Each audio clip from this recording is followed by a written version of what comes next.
keep it 100 because it's time for Hub's Huddle Podcast. Listen to the man that talks sports from football to basketball 24/7, 365. He is known as the average Joe that knows more than average about sports. What's up, man? Ladies and gentlemen, please welcome your host, Hub. What's up, everybody? It is Sunday morning, September 8th, 2019, and we're ready for a full day of NFL football.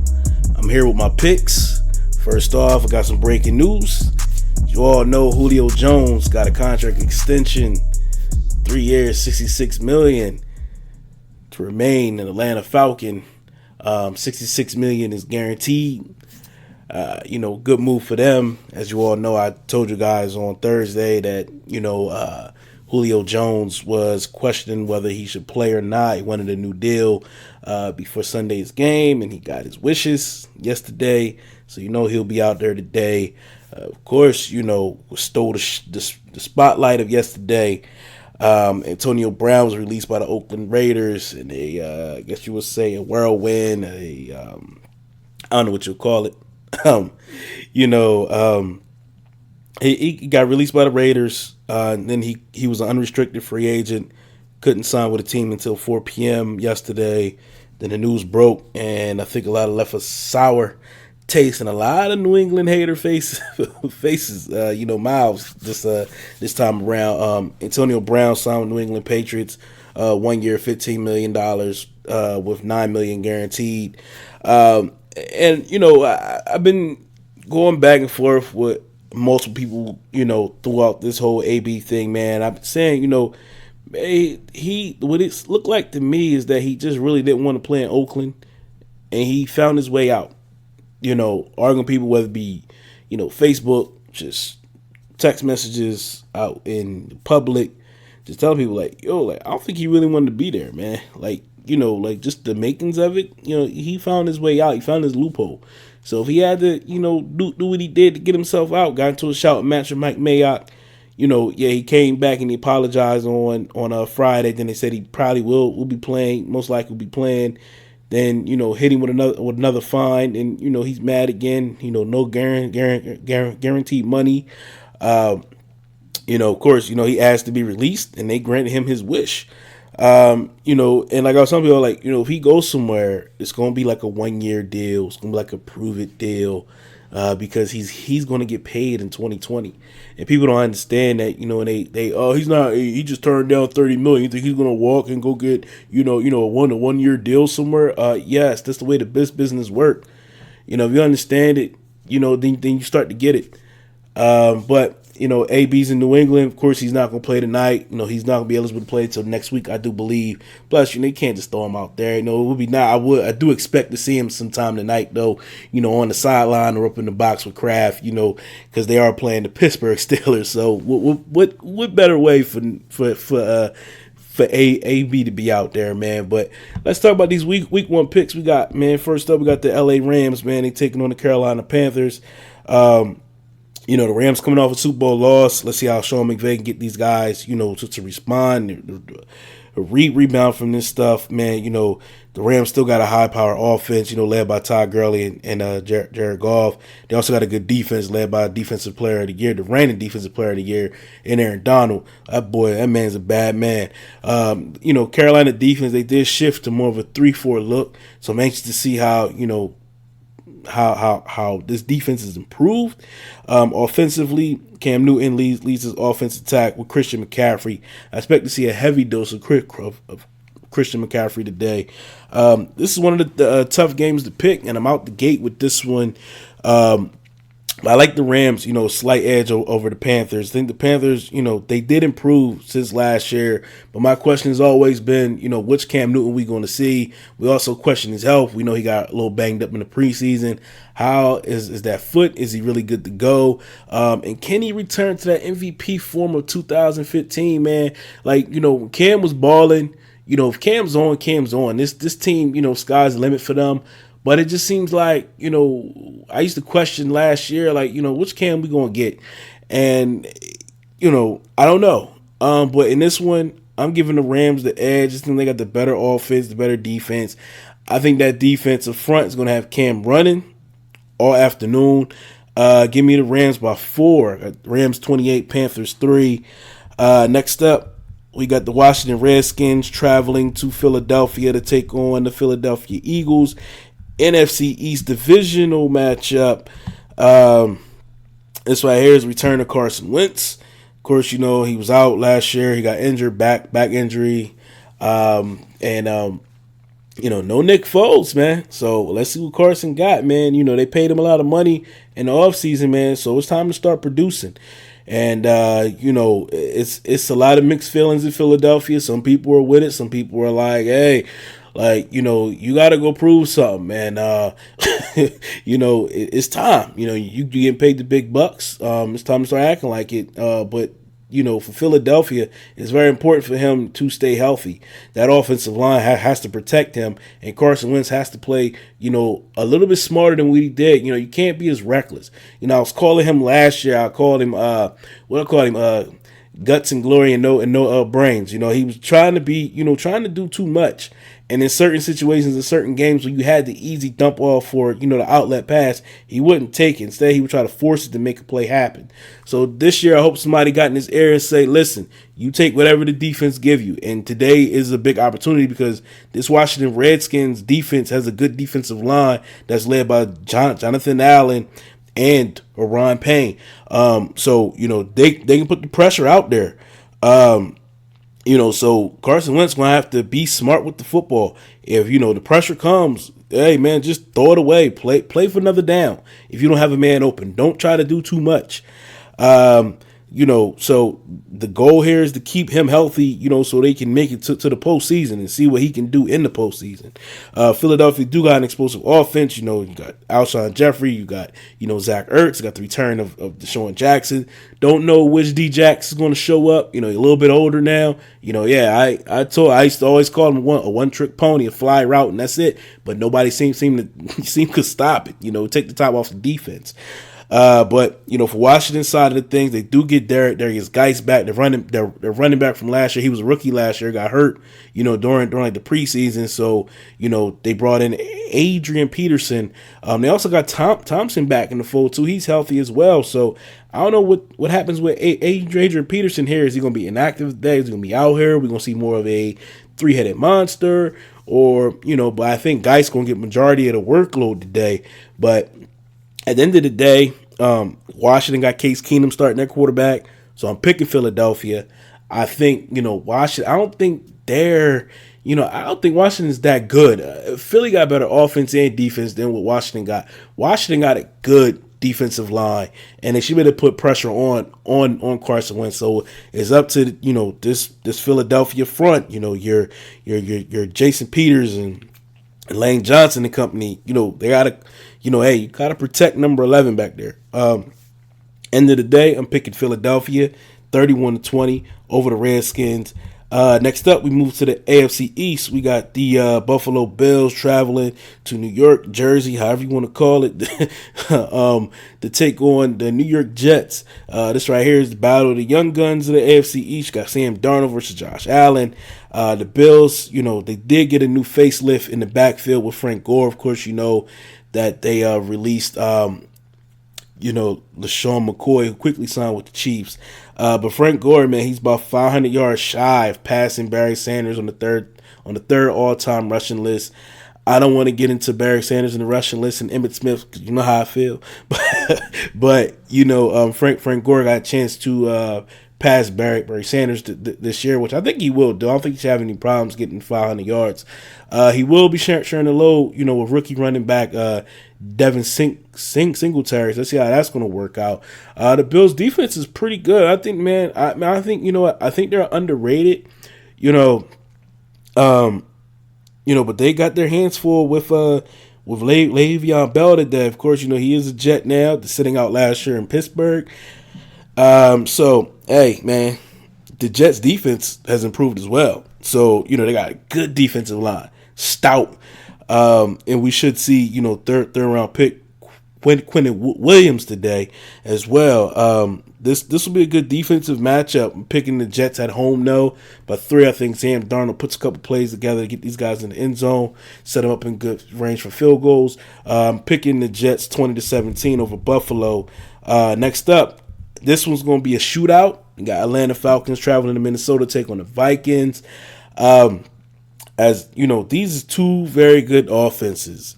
As far as defense go, I give a slight edge to Minnesota. The Falcons defense is a little weak up front, and I think this is going to open the door for Dalvin Cook, who is returning this season. You know, he's going to return with a bang. Man, he looked good in preseason. So, you know, hey, and this is what Minnesota need, you know, to get their offensive boost. They need a solid run game, and I think Cook is going to provide that for them.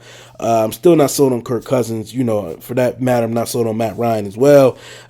But Kirk Cousins, you know, he does have weapons in Thielen and Diggs. You know, Diggs is questionable today. I know he will, but, you know, he will play today. Atlanta does have a high-power offense with Julio Jones, who just got his bag. So, you know, him and Calvin Ridley out there. And then I think Minnesota defense is gonna make a big shot, a big stop in this shootout. And I got Minnesota winning 34-31. I take the over in this one. Next up, we got the Baltimore Ravens traveling Miami to take on the Dolphins. Now, I think this one's gonna get ugly, y'all. You know, the Dolphins offense led by Ryan Fitzpatrick is facing a tough, physical Baltimore Ravens defense. Miami traded away their left tackle and Laramie Tunzel to the Texans last week, and then they let their right tackle Juwan James go in free agency this past spring. I don't know what's going on. They traded Kenny Stills. I don't know what direction Miami's going in. It's not looking good right now for head coach, first year head coach Brian Flores. You know, he came from New England. They tried to make a trade for Clowney, and Clowney said he doesn't want to play with anybody who's like a Patriot disciple. Like, I guess he probably was saying, if it ain't Bill Belichick, I ain't trying to play with the guys who was under Bill Belichick that come and try to coach these teams. I guess maybe he's saying they don't know what they're doing. But in this one, man, I think you know, Baltimore got a better defense, better offense in this matchup. I'm looking for Lamar Jackson to put on the show today. I got the Ravens. I'm just going to throw it out there, 27-13, if not more. I just think this might get a little ugly in Miami.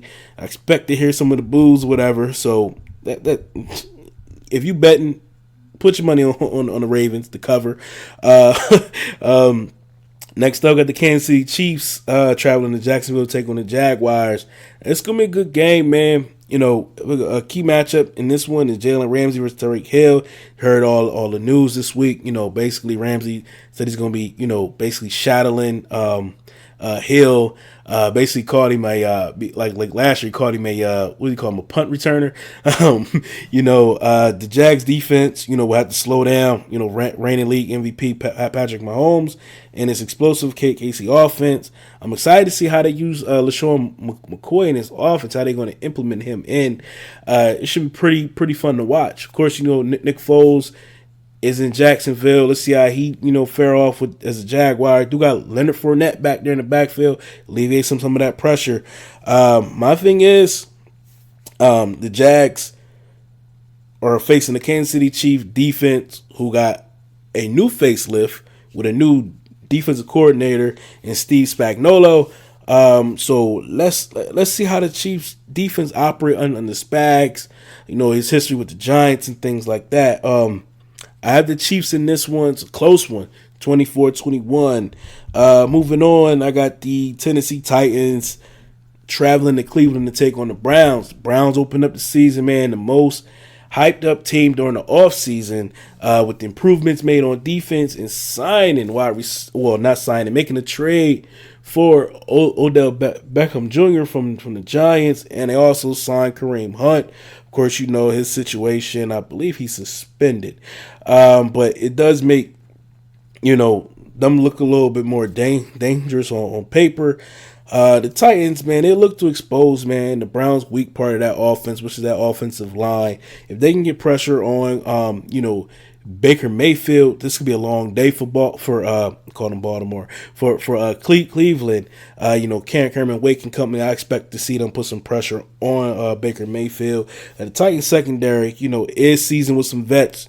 You got Malcolm Butler, you got Logan Ryan. This will be a good matchup against Odell and Javarius Landry. I think this is going to be one of the better games today, defense wise. I'm picking the Browns though. I mean, they're at home. They got the hype train going to start rolling. I got dog pound. Give it up to them. I think they're going to win 20-17 over the Titans. Next up, we got the Indianapolis Colts. They will be traveling to take on the Los Angeles Chargers, who don't really have a home field. You know how it is, y'all. Charger fans both got, hey, listen, y'all know, y'all stadium get, overtaken by, the other team fans. I don't know if Indianapolis Colts fans travel, but this one, man, we start the Jacoby Brissett era in Indy. As all know, Andrew Luck retired, and not many people are giving Indy a chance. I think Indy might pull this one out, man. I think they still, they got the weapons on offense. With T.Y. Hilton. The Chargers, sometimes they up, sometimes they down. They are missing, a couple of cornerstone players. Like start off with their left tackle, Russell Okung, safety James, and also, of course, the holdout with Melvin Gordon. So I think this is a good opportunity for the Colts to come in and take a victory to open up the season to help, them go into the right direction under Jacoby Brissett at quarterback. Give me the Colts, man, 28-23 over the Chargers. Next up, we are going to Seattle as Cincinnati Bengals coming to town to take on the Seahawks. I think it's going to be a rough game for Cincy. New head coach, no A.J. Green due to the ankle injury. He's going to be out for a while. Seattle defense rolls in with Jadeveon Clowney to help boost their defensive line. Seattle will need to get pressure on Andy Dalton because they do have a weak secondary. That's the part about the Seahawks. If they give Andy some time, hey, the Cincy offense could put up some points. But I think it's going to come down to Russell Wilson, man, and he will have himself a day. And I'm looking forward to seeing DK Metcalf. Give me the Seahawks in this one, 27-20. Next up, we got the 49ers traveling to Raymond James Stadium to take on the Buccaneers. Jimmy G is back. And he'll be going up against head-to-head with Jameis Winston. Not really sold on Jameis, even though he do got a huge target. And Mike Evans. This should be a good game. I think the 49ers will come in and spoil Bruce Arians' debut as the head coach. And Quan Alexander will get his revenge against his old team. So give me the 49ers 27-24. Next up, got our 425, guess America's Game of the Week. I suppose on Fox, you got the New York Giants traveling to Arlington, Texas to take on the Dallas Cowboys. This is the Zeke versus Saquon showdown, round one for our 2019 season. You got two of the best running backs in the game in a classic NFC East divisional rival game. Seems like every year these two teams, they open up and they play each other, in week one. And these games are always close, no matter what. If the Giants, they're not really that good, they seem, this division, they always play each other tough because they know each other so well. I think the Cowboys do got the edge in this one. The Giants' defense is not that good, and offensively, I only see Saquon. And this Giants reminds me so much of Barry Sanders' Lions back in the 90s, man. Remember when they just had, like, Scott Mitchell and, like, Herman Moore, then it was Barry. And it was like, and everybody's always say, if Barry had the line that the Cowboys had with Emmett, if he had the same, like, offensive line that Emmitt Smith had, Barry be all over the record book shredding it. And Barry did his thing without having an offensive line and without having any, relief really. Who's Scott Mitchell? Back to this one. I think, the Giants took a big blow by trading away Odell Beckham Jr. They brought in, Golden Tate, and I think he's suspended as well, so he's not going to be out there. The Cowboys do got a nice defense with a good linebacker core. I believe one of the best linebacker cores in the league with Van Der Esch and Smith. In this one, I think, it's going to be like 6-point game. I like the Cowboys 27-21. Don't really know how much Zeke is going to play. Courtney, they said he's going to get at least 25 touches today probably, so we'll see how that works. So for your fantasy, you might want to start him. I don't know. I'll start Saquon though. But next up we got the Detroit Lions taking on the Arizona Cardinals. This game, man, we're gonna see what direction both of these teams' offenses are going, and neither team showed too much in preseason. I know Kyler Murray played in the preseason, but he gets his regular season debut at home today. And I think we'll see some early flashes of Kyler. Pretty high on the guy. But however, I do think the Lions will get some turnovers on defense, and it's going to help them get a week 1 victory here. I think, some rookie mistakes going to happen with Kyler, just learning pains. It is what it is. Give me the Lions, and this was going to be, they're going to put some points up, both of these guys. Give me 30-21 Lions. For our night game tonight, Sunday Night Football, we got the Pittsburgh Steelers taking on the New England Patriots. Man, this one, New England normally come out the gate slow. Let's see if they can get a fast start this year. They normally stumble slow, find their identity, pick it up, and then they get the train rolling.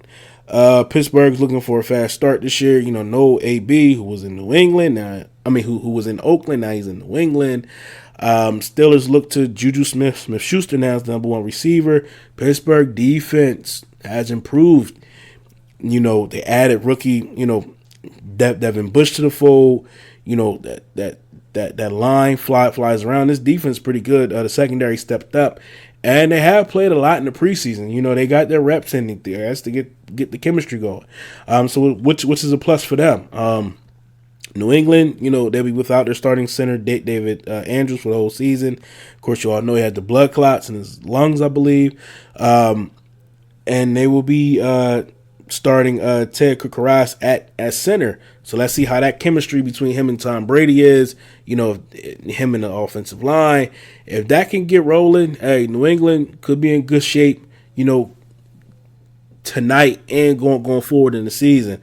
They do have a new weapon in Demaryius Thomas. Of course, AB's not going to be playing tonight. He just signed yesterday. But we'll see how this Steelers secondary fare against this New England wide receiver core. Edelman, Thomas, and Gordon. That's pretty dangerous. Also, we'll see how the Patriots defense fare against the Steelers offense. Patriots defense is pretty good. I think this linebacker core is probably the best since the Willie McGinnis era, with Teddy Bruschi and them guys. That's the best part of the defense that I like. I know they got the edge rushers now with Bennett, and they got Chase from Michigan. That kid got a motor. You watched the game today. Watch number 50 when he gets in the game. This has the makings to be another great Steelers and Patriots matchup. You give me the Patriots, and I think they open up the season, unveil the 6-6 banner. Give me the Patriots 31-24 over the Steelers. Monday night we got a doubleheader. I think the first one, man, we're gonna have a shootout as the Houston Texans travel to New Orleans to take on the Saints. This, like I said, I think this is going to be a shootout, man. You got Breeze versus Watson, and they're going to be slinging this ball around. The Saints have an explosive offense. The Texans offense, who got, DeAndre Hopkins, they just got Kenny Stills added in. I expect to see a heavy dose of Duke Johnson and Carlos Hyde in that backfield. As you all know, Lamar Miller's out with a torn ACL. He's out for the year. I think Drew Brees is going to put up some numbers that he always does, man. He's getting closer and closer to breaking Peyton Manning's, all-time TD record. Him and Tom Brady have an opportunity this season to make history, become 1-2 in the record books, an all-time touchdown record. Give me the Saints here, man. 38-34 over the Houston Texans. The last game of the week, we got the Denver Broncos traveling to Oakland and take on Oakland Raiders. AFC West showdown, man. This is how we're going to end week 1. Drama-filled weeks of the Raiders. Let's see how they're able to bounce back. Will they all rally together, to get something going this season? Joe Flacco, of course, he starts for the Broncos. New look for him. New look, new team. Let's see how he can put it together. He got a nice weapon over there in Emmanuel Sanders, who was back from injury. He looked pretty good in the preseason as well. Just Derek Carr and that Raiders offense. I think they're gonna have their hands full with this Broncos defense led by Von Miller and this rushers. These edge rushers coming in. I like the Broncos in this one, 27-23. So that's it. So going down the line, my picks for this week are: I got the Rams over the Panthers. I got the Eagles over the Redskins. I got the Jets over the Bills. I got the Vikings over the Falcons. I got the Ravens over the Dolphins. Chiefs over the Jaguars. I got the Browns over the Titans. I got Seahawks over the Bengals. I have the Colts over the Chargers. I have 49ers over the Buccaneers. I got the Cowboys over the Giants. The Lions over the Cardinals, the Patriots over the Steelers. I have the Saints over the Texans and the Broncos over the Raiders. So that's it for me, guys. Week 1. Enjoy this. Go get your pizza, your popcorn, your wings, your beers. Drink responsibly, man. Don't be none of them fans be acting the whole nut. Out here yelling and shouting and don't really know what you're talking about. Let's just be a little bit more responsible, y'all. But thank y'all for listening in. Thank you for tuning in. Continue to listen, man. Continue to share this, man. Continue to support Hubs Huddle. Like I said, I do this for y'all, man. I'm on Instagram at Hubs Huddle, Twitter Hubs Huddle, Facebook same thing, Hubs Huddle. Like my page, subscribe. YouTube page is up. I'm gonna start doing some live videos and stuff like that. So keep it coming, man. Keep joining, keep subscribing. I like seeing when the numbers go up when I get new listeners to the show. I really appreciate all the overwhelming support you guys give me. So until next time, man, have a great day. Enjoy this football Sunday, and we will be back on Thursday to break down the Thursday night matchup. Till then, it's your boy Hub, and I'm out. Peace.